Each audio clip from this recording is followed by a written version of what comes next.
This is Overtime, a live series brought to you by Lynx and War Room Media, where we talk about basically anything we want. And here are your hosts, Greg Williams and Ryan Ray.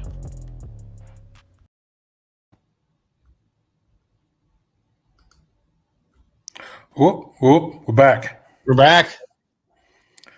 We are back. Wait, you're still there and I'm still here, sir. Are we actually back or? Oh, you mean back? Well, we're back live. Back live. Yeah, each week that we're able to continue the show and not be booted off the platform is a win for me. Well, when you're hanging out with people like me, you should consider it a win. That's So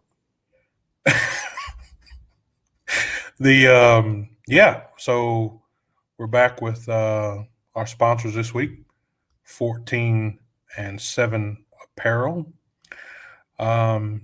So everybody, welcome to the show. If you don't know about 14 and 7 Apparel, they are a small family-owned apparel company based in Alberta that has roots in oil and agriculture. So, yeah, everybody get in there, download the app, the Lynx app, and then once you do that, you will receive an email verification when you register, and I have a discount code in there. So once you get your discount code, go check out 14 and 7 Apparel.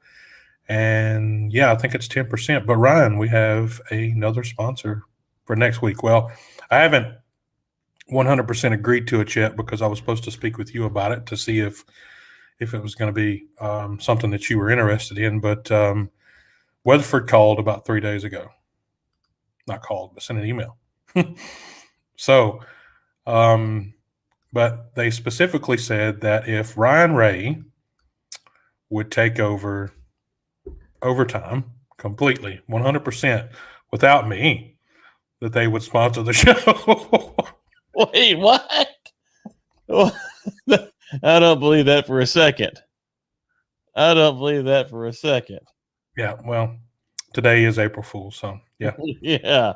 Well, no. That makes sense. I was about to say. Yeah. I mean, listen, Weatherford, if you want to sponsor me, let me know. We'll have Overtime Part 2 without Greg, but this show. Multiple channels, man. Multiple channels. This show has to have Greg. Overtime 2.0, or the second Overtime, we can cut Greg out. So Overtime. Another Overtime. Man.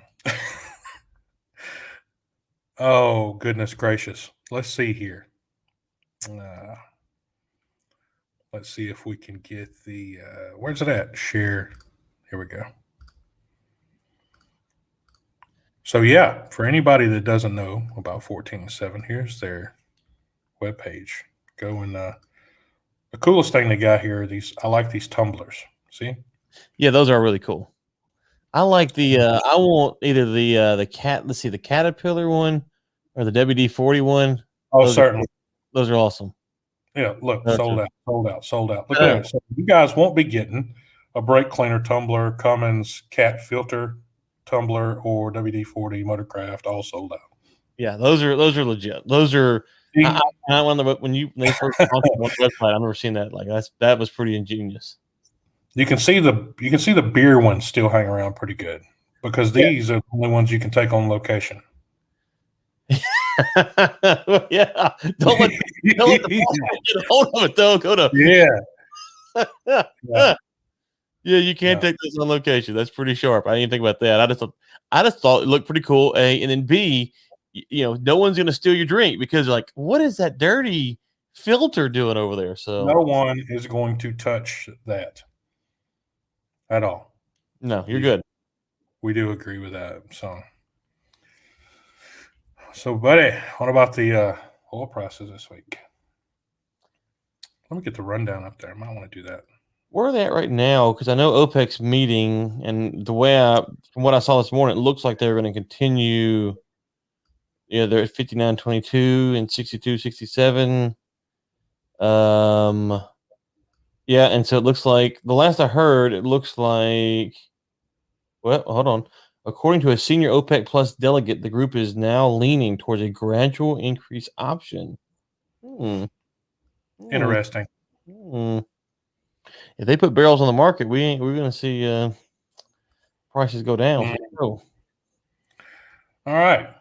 We'll talk about those oil prices. Permian adds rigs for the 5th straight week. Robots on the rig. We will talk about. Look at there. I even put an extra E in Ever Given. It was so special to me today. New Mexico continues to be a focal point. NFL's 17-game season, and Brian, a 10-foot-long river monster. We'll end our show off there. But yeah, for the oil prices. So back to that 60 and some change, and the Brent 63.42. Yeah. What were you saying about the putting barrels back on the market? I didn't hear that. I was trying to ignore that. Yeah, if OPEC's going to, so they're meeting right now, and so earlier, it sounded like they were not going to put barrels on the market, but now they're saying they might. I don't know. We'll see. If they put barrels back on the market, then the price is just going to go down, right? Of course.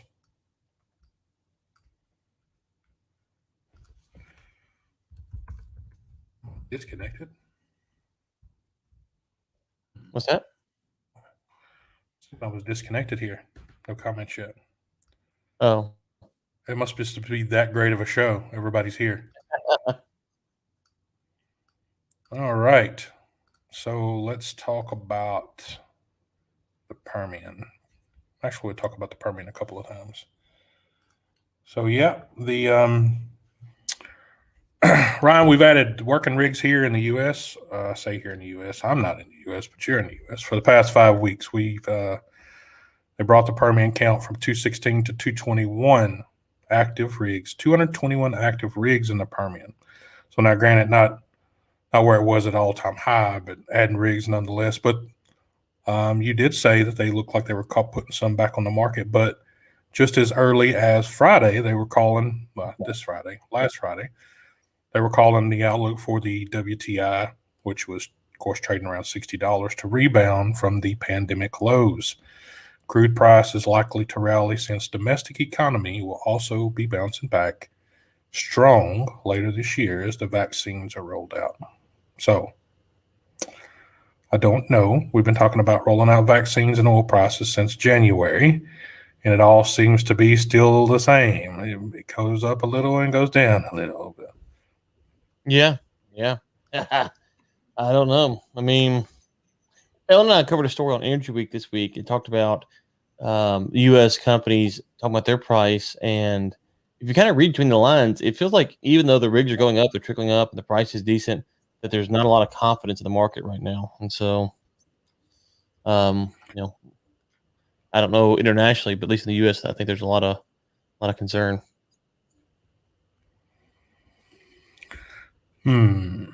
Yes, but if they put oil back on the market, price is going to go down, and it'll be quickly. So that's why they're concerned. I think that's why they're concerned. I'm curious on the international stuff. So I think that a big holder of the Permian and the U.S. producers has been that these monthly OPEC meetings, because it's like, okay, hey, OPEC could put it on, they could, within a month or 2 months or whatever. But these international offshore projects, those are done on a longer range. So are y'all seeing any kind of response, or are these kind of just being swept under the rug? No real concern, or how is that impacting your type of stuff? Well, I mean, when you look at it from a marketing or a tendering perspective, the larger amount of tenders that's being seen on the market right now are all from the NOCs. So the IOCs are sticking with their shorter term plays. Some of them are finishing up some of their longer projects and focusing on kind of what's going to make them money, and not forecasting 5-10 years down the road. There's no, unless we're talking about LNG, new investment on the market right now, there is no long-term IOC exploration contracts out there except in Guyana. That's it. Yeah. So, Brazil, Guyana, a couple of places there, like we talked about last week, Mexico, some places it's not really big with so your IOCs are really focused in those areas. Everywhere else in the world, the NOCs are kicking it, big time. But they also were able to, work in a different call it an underscore. They're working a different underscore than the IOCs do. So, they're able to. They're self-funded. They get their stuff directly from in country. Their bases are local right there. There's no having to bring people in and out of the country to do what they mostly have to do. So they're pretty self-reliant for the biggest part. But the problem is the rates and the pay, and there's still so many ships on the market. So internationally wise, land work is picking back up though. Some of the stuff that Weatherford had previously, and there's some new contracts being signed, in the southern part of the Med on shore there. So there's a lot of work there. Just depends on where you're at. And I think there was another big contract KCA just got. So there's plenty of land work going on internationally, but still pretty depressed. I think the utilization rate for the actual drill ships is going to be edging toward, or edging. What is that? Was that even a real word? Edging toward. I was wondering. Easing. I didn't either go with that. Edging. Yeah, it's going to be edging toward, I think, closer to 80% sometime here close in the future. So that's something we haven't seen in a while. So Edging. I haven't seen edging in a while either. So no. If you have to go look at an EGN, you probably are in a bind anyway. Okay, so here's the latest update I got. OPEC Plus is debating a 350,000 barrel per day raise in May and 350,000 barrel per day increase in June and 400,000 in July. So that'd be 700 plus 400 would be 1.1 million, right? That's actually not bad. If that's how it goes, that's not bad. It's better than dumping one on, It's better than getting stuck in the Suez Canal. So, yeah. I mean, yeah. I tell you, Greg, and I've kind of, early in this year, I was kind of like, I don't know why prices are going up. The prices have gotten softer. And if you read the Saudis' comments this morning, seem to indicate that they still think demand's soft. And so that they're reluctant to put the barrels back on the market. And, I think you're right. And so I was stunned. I was like, I don't know why prices are going up. And so, it's like a crazy speculation for price. Yeah. So, I mean, and now you're starting to hear, are we going to have more COVID lockdowns? And if we have more COVID lockdowns, then I don't know. I know there's some stuff in Europe I saw yesterday. Yep. So, same song, different dance, something like that. Different. Well, I guess that puts us on our next one here. Same old song and dance. But this one's not a same old song and dance unless you're using robots, man. So I saw this from Rystat last week. I shared it on. How stupid were they to share this? Okay, so Ryan, we're already seeing a massive shift to save cost. Either it be labor, materials, service, whatever, especially in the drilling contractor servicing side of the business. But I know that also applies to many other spectrums, but this is the one I'm in, so hence the chat we're going to have about it. But Rystat's claiming that robots could save upwards several. I have some serious problems talking at the moment. Several $billion. Billion with a B. Yes, billions by 2030.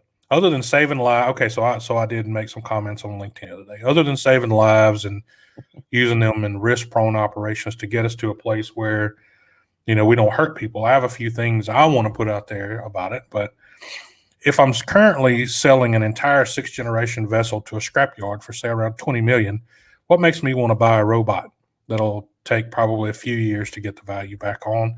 First off, there is an apparent thing there. You're going to be letting go of personnel. That's number one.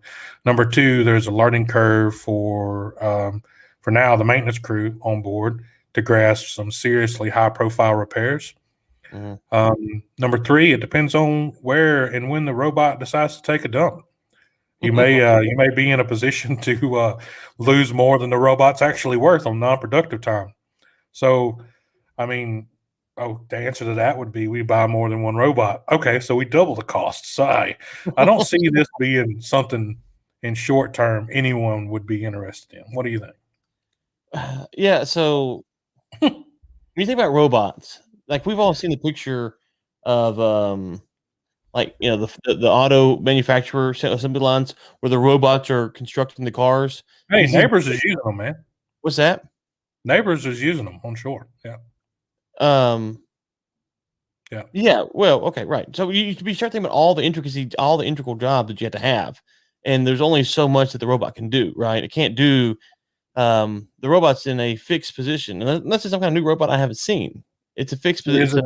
Well, it's in a fixed position, but it's like it's got something like it's got so many access points. It's actually programmed or to do the actual same position and up down manual labor that a human's doing, at the rotary table drilling. So, it's I have seen them do a few things. I've seen them, lift drill collar subs off sub racks and install them at the rotary table. I've seen Really? this.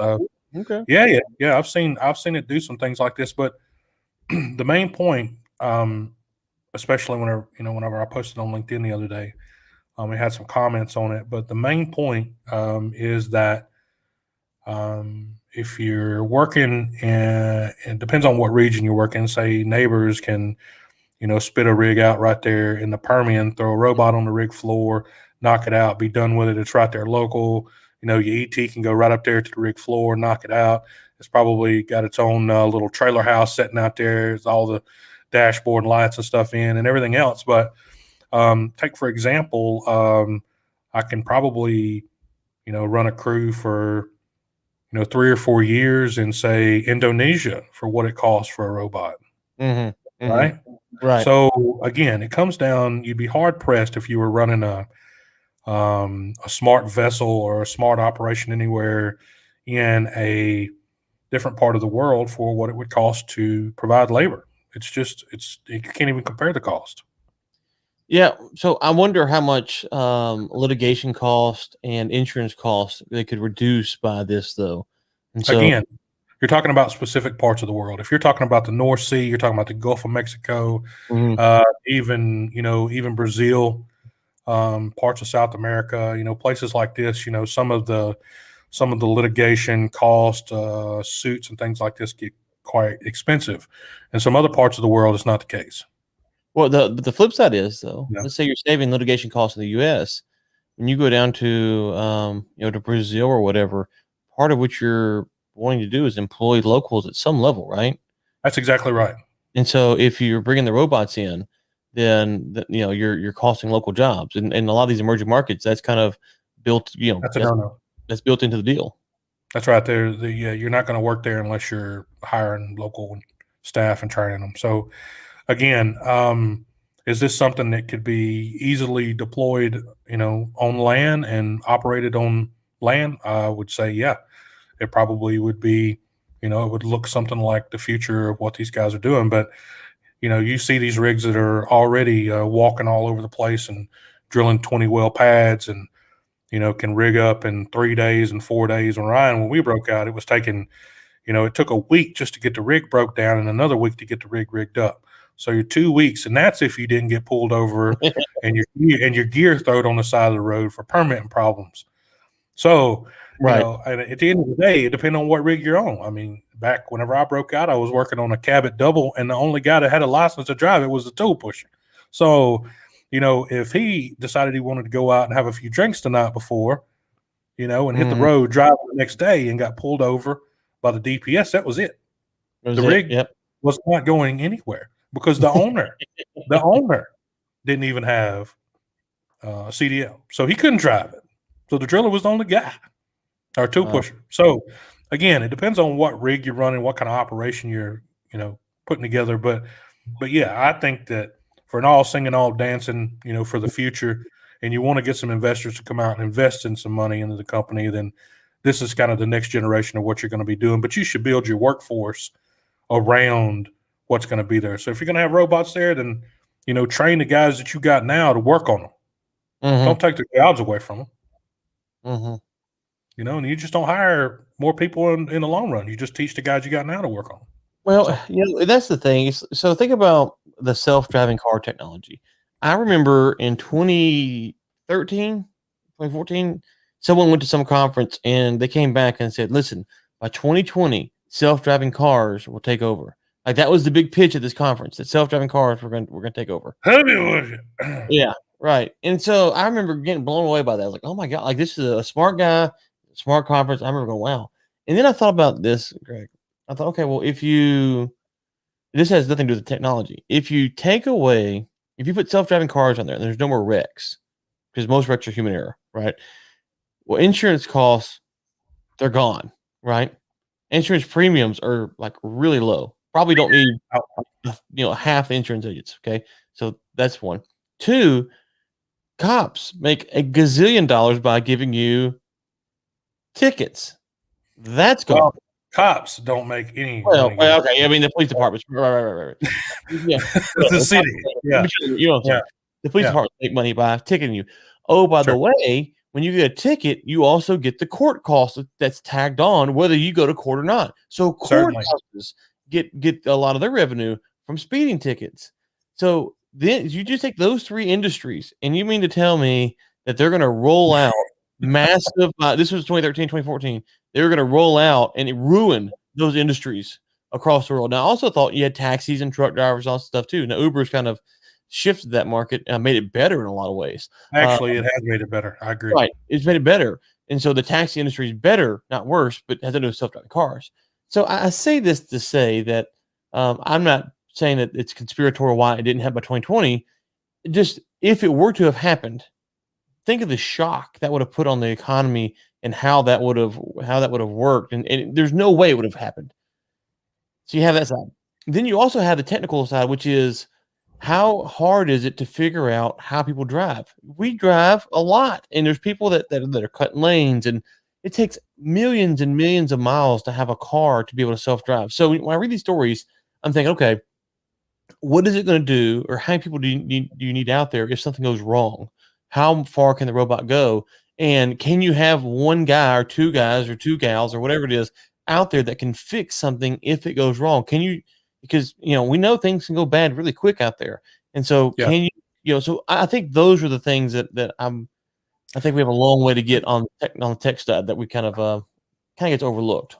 No, you're right, but I mean, early in the so that would have been probably 91, 92.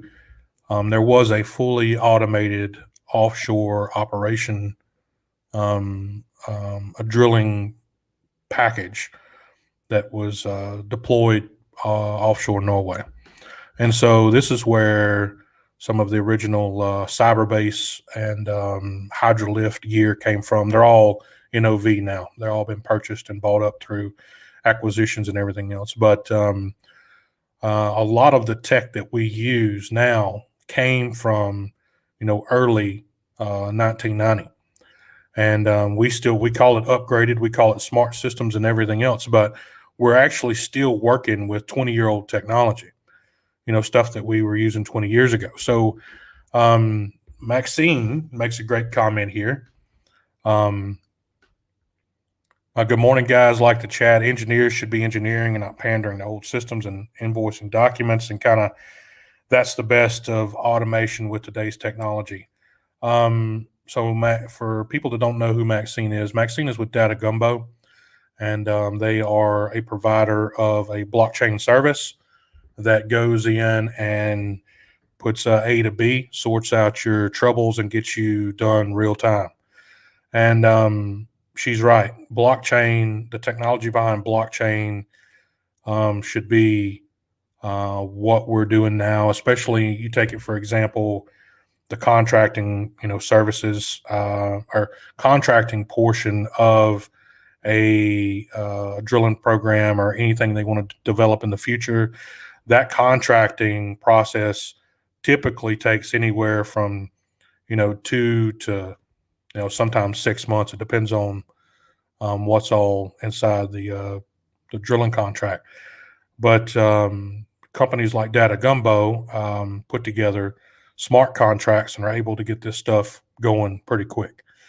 So they have to meet checks and balances. They have to meet criteria set up in the systems. So the blockchain is where real-time data and real-time information, real-time putting money in your bank is where the technology's at right now. So that's what we should have gotten Weatherford when they were going to sponsor the podcast, is on a blockchain smart contract. So as soon as you don't show up, I get paid. Hey, I mean, maybe one day, I like Maxine coming on and leaving comments, but maybe she can talk them into giving us a spot here. Coming in I'm and just doing saying, Weatherford won the contract that you don't show up, then I'll hit the live button. You're not here, and then it triggers Weatherford to pay me. Like Data Gumbo can handle that. That's what we need. They're still busy trying to get listed on NASDAQ right now, Ryan. They don't have time. Let me know. Let me know. Look at there. Hey, Maxine. I'm always keeping my options open. That's what we do in this industry, right? In oil and gas, we always are, the door is always open. We'll always accept any offer that comes through the door. It's not saying that we accept you bringing the offer. It's not saying we're going to accept the offer. So, yes, absolutely. Just go ahead, Ryan at warwithmidi.com. Go ahead and send it. Oh, he's trying to slide in there. Just hey, but all joking aside, you can sponsor the show. It's pretty cheap. It's cheaper than anything else on the market out there. So, speaking of robots, I heard you and Ellen got the Ever Given moved out of. Someone had the other day. Well, I mean, you guys were out there moving the Ever Given while Samuels was looking for water. So I mean, you guys were we passed each other in flight. you guys were getting it done over there. Yeah, right. That's what happened. It's funny. Yeah. So she is out of there. You see all those trucks, man? Getting it done. You see the video of the folks when they got it free that were like partying on the ship? Saw that. Nuts. That was crazy. It was so funny. I mean, is it really a party though? I mean, for them, that probably, I don't know what happened to them after they got out of there. They went to somewhere shallow water and done some inspections and probably all got fired, but it didn't. Listen. So Greg, I always like saying stuff like this, but people got to work for a living. Everyone's got to work for a living. Yeah, I'm not making a disparaging comment. I'm saying, but for that job, like that is probably the highlight of your career. Like if you're in this moment, like that's it. Like the world's watching and you freed it. Good for them, dude. So they're the tugboat ship canal captains probably don't get a lot of publicity. So no, they don't. I mean, you can't all be like, you can't blow up 3 rockets in a row and say, well, at least the crater was in the right spot and be okay with it and walk away like Elon, right? So did you see that the other day? Blew that rocket up, you just like, yeah, that's all right. We'll do another one. No problem. I mean, how much money government money are they getting for that? I don't know, man. I don't know. Yeah. So let's move over and talk a little bit about New Mexico. So Ryan, we know how much work's been taking place in New Mexico over the years, but wanted to share with our listeners just kind of how much work. So in 2020, they produced 367.8 million barrels of oil, produced 1.9 trillion cubic feet of natural gas. They ranked 4th in the nation for export. The other 3 were West Virginia, North Dakota, and Wyoming. They generated $2.8 billion of revenue from oil and gas production, including $1.4 billion for public education. I'll say that again, including $1.4 billion for public education. They concluded that New Mexico was a place to continue to produce despite the market's decline. So, any thoughts here about New Mexico's future? I think it's still going to be exactly like it was, in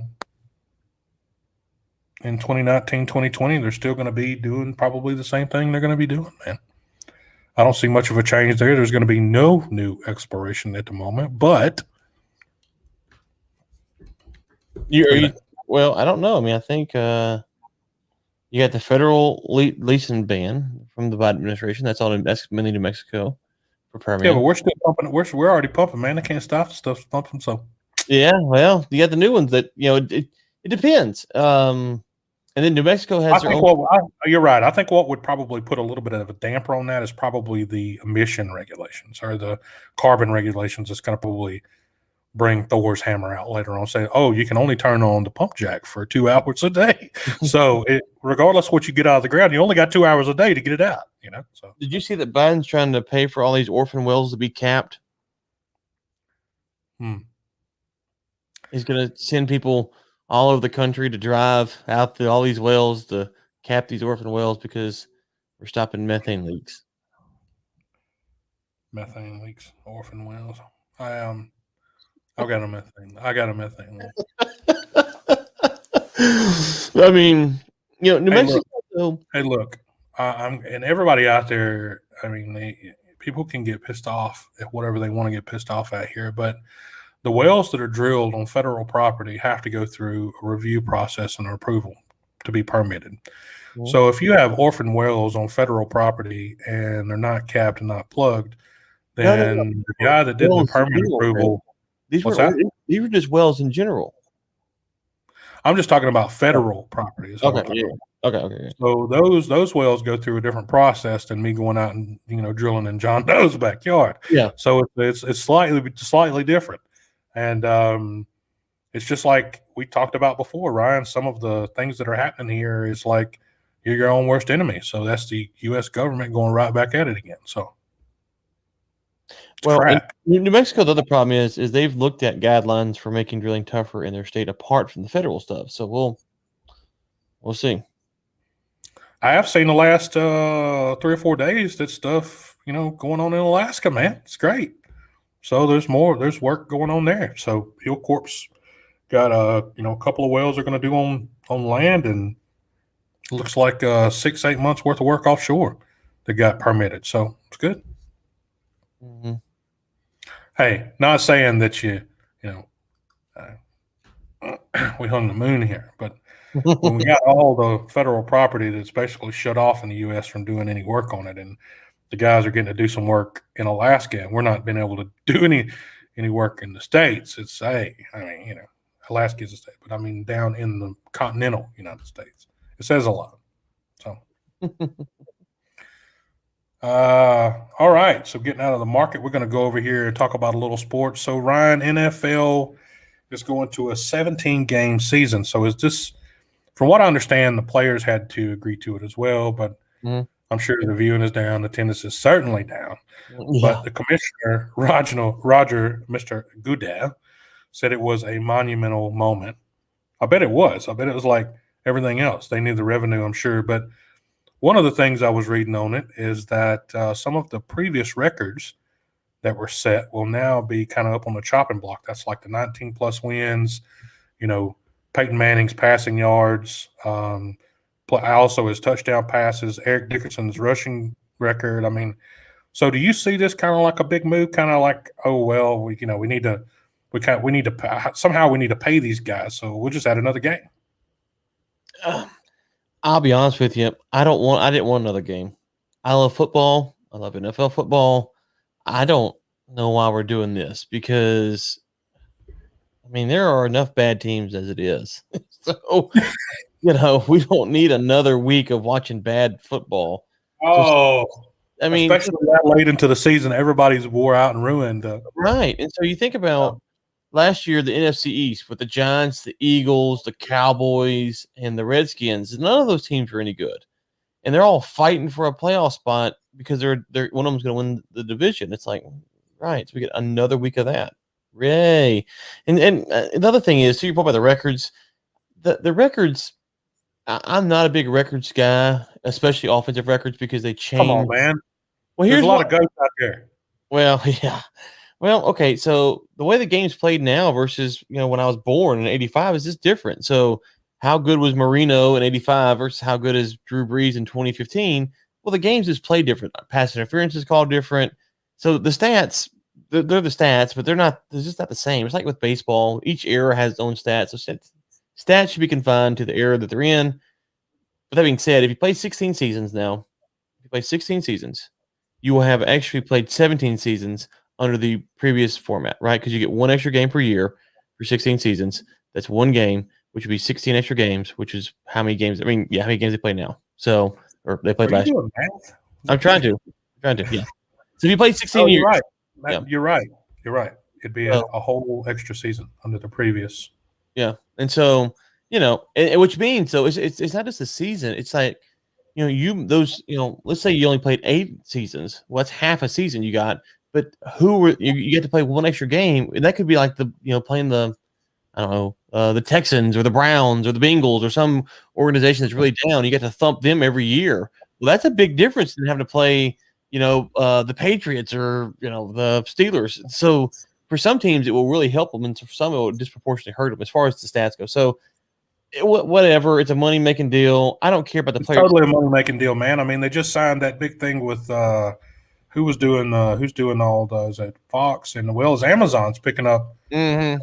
Amazon, I think, is picking up like Wednesday or so, Right. some kind of obscure day of the week or something. So, I mean, yeah, there's a huge amount of money, in the televised side of it. So, I can guarantee you that was actually part of the continuing discussion from that. Yeah. Previously, I mean, that was just what was that? 4 weeks ago, I think. Yeah, there's one more thing. Everyone talks about player safety. The players, listen, I don't know if 17 games is too much in the body or not. Obviously, I'm not an NFL player. They voted for it. They voted for it because they got more money. Yeah. It was a close vote. But if they don't want to play, they just quit. It's really simple. It's that simple. If you don't want to play, just retire. Go home. And so, and I think this is a little bit, it's the media when they cover some of these things like, oh, well, it's too much of the players. I remember a few years back when the players started suing over concussions, okay? And at the same time, the NFL was going to ban the wedge kickoff return protection, which, if you don't know what that means, the front 5 guys would run straight back and form a wedge, a line like this, and then the kickoff would run and just blow into it. It was huge collisions. And the NFL was trying to get rid of that, so they banned the wedge protection because it was a huge cause of concussions. So you have the lawsuits from the 80s and 90s about concussion protocol not being in place, and the NFL is banning the wedges to reduce concussions. You know who got mad? The players, because they're like, we're costing people jobs. We're losing jobs. This is my job. I'm the wedge setter. It's the highest concussed position in the sport, and they got mad about it while they were suing over concussions. And so the players want to play. And if they don't, they go home. And so U.S. government, if you're out there giving permits and you're not plugging your wells and you're paying to go back and pay people to do it, same as the NFL right now or before. So. Exactly. But with saying that, you have to look at it kind of if you're sitting at home, or how many of you NFL fans actually still exist? Let me just go ahead and put that out there. But how many of you actually going to watch Game 17? Not many, unless there will be a few that you will watch if your team's playing for a playoff spot. But other than that, you're not going to watch. I would say that a lot of people would probably grab number 1.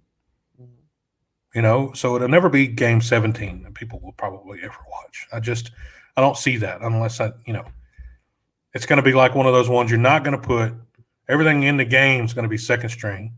Nobody's going to be. There's not going to be no first strings out on the field at all. So there's just going to be, they're not even going to sacrifice them. Unless you're fighting for a playoff spot. Like I said, let's it comes down to that last game to get the playoffs. It's just another week of meaningless football, which means that week 16 will become more meaningless too. And so exactly. Yeah. It's like NFL mini golf. Yeah.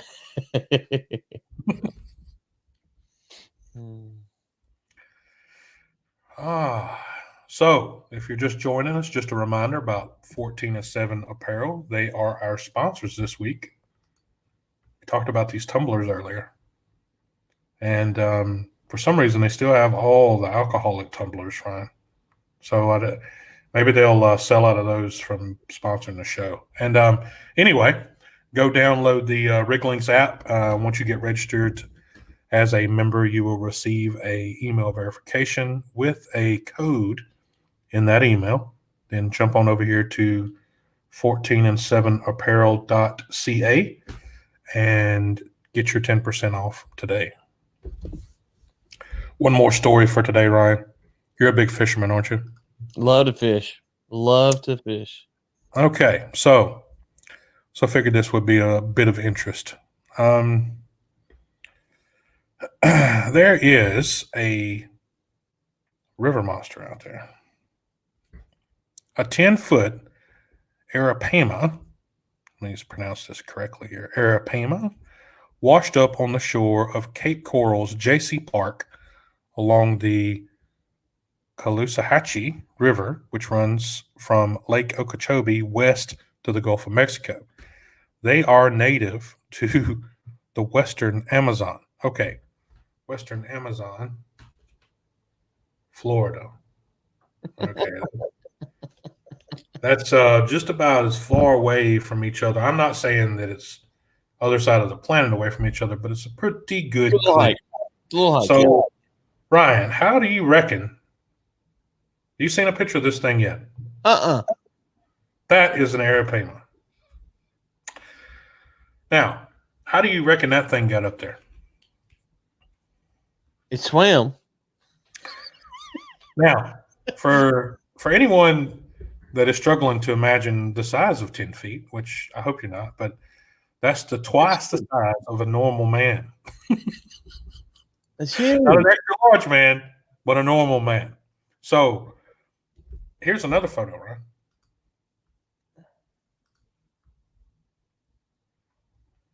Now, wow. They say its scales are basically like armor. They look thick. They are saying that there are more of these likely to be in Florida. Look at that guy. I'm going to go catch one. With what? Riding reel, man. What do you mean, what? Rip his leg? These fellas here caught this baby with they got no shoes on, no rod and reel in the picture. That's down in Brazil. That's not in Florida. And that's in Amazon. That's in the right. It's serious down there. That's a real. They probably hand grabbed him. Huh? Noodled him. They probably hand grabbed him. He just went in the water and grabbed him. Look at this guy, man. I mean, that's a. I mean, what we have, man. What do we have, Ryan? We have gar. That's what we have. Yeah. Something that looks like this on the head. Our gars are tarpons. So there's two of them we have where we're at. Gars are tarpons. But I bet he doesn't make any friends. No, you got to tie a pork chop around his neck to get someone to play with him. He's ugly. Can you imagine these little flippers right here when you're pulling him out of the water? Yeah. Little Nemo-looking flippers. Yeah, man. Listen, my dream would be to travel the world and fish. I've caught fish on 2 continents. That's something I'm very proud of. Not that it's a big accomplishment. It's just that I did it. So it's just, I would love to travel like the what's the river monster guy? Oh man, that's dream job there. Dream job. Let me see here.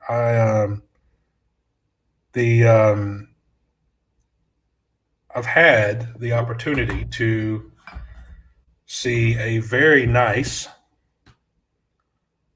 swordfish the other day, and I'm going to bring it up here very quickly for our viewers. And this was caught offshore in undisclosed areas, but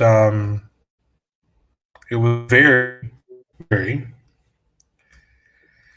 large. Get it over here so everyone can see it. If my mouse will work, let's move it. Now, if viewers can see this. Oh! 1, 2, 3, 4, 5, 6, 7. That's 7 people standing there looking at this after they drug it up on the boat. Now, what did they catch it with? Is that rope?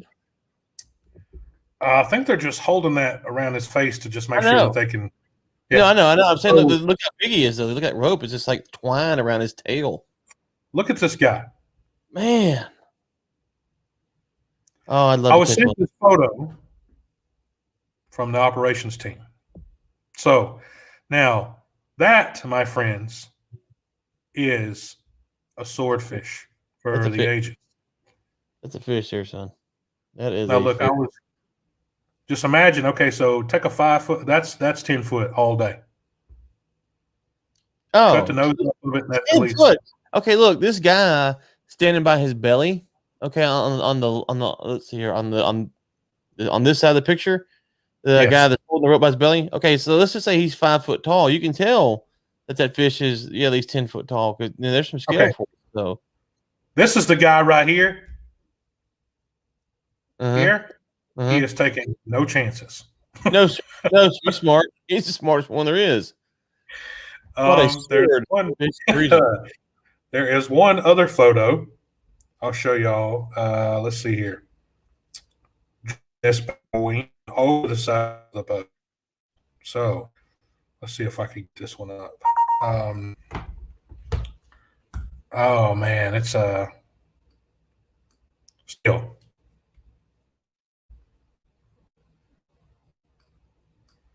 Let's see here. There they are, struggling. I see the same picture. Oh, there it is. Oh, yeah. Now, that's him almost. Yeah. They have some help there with the rope on the tail. Ooh. So what they hook him with? Were they just like? I don't know what they with, man. It looks like he. Anyway, let's just put it this way: there's a lot of fish sticks there, man. There's a lot of fish sticks. I agree. A lot of fish sticks. No, that's a great photo. It made my day. All right, Ryan, I'd like to thank our sponsors, 14 and 7, and again, everyone get in there, download the app, get your 10% off, discount code. Go over to the website, 14and7apparel.ca. And I think that's it for us this week, folks. But this weekend is Good Friday and Easter. So all of you out there, have a great weekend. And happy Easter to all the listeners back in the U.S. Elsewhere in the world, you get to keep a bind on it. But I am Ryan. I'm not Ryan. You're Ryan. And I am Greg. You're trying to get that weather yeah, I'm trying to get the weather for contract, right? So Greg with Lynx and Ryan with War Room Media. Thanks for joining us for another edition of Overtime. And that is a wrap. Thanks, everyone. Talk next week. Y'all take care. Bye. Happy Easter. Happy Easter. You've been watching Overtime, a live series brought to you by Lynx and War Room Media. Your hosts have been Greg Williams and Ryan Ray. For sponsorship opportunities, send us an email at info@riglynx.com. Tune in next Thursday at 10 a.m. CST for another live episode.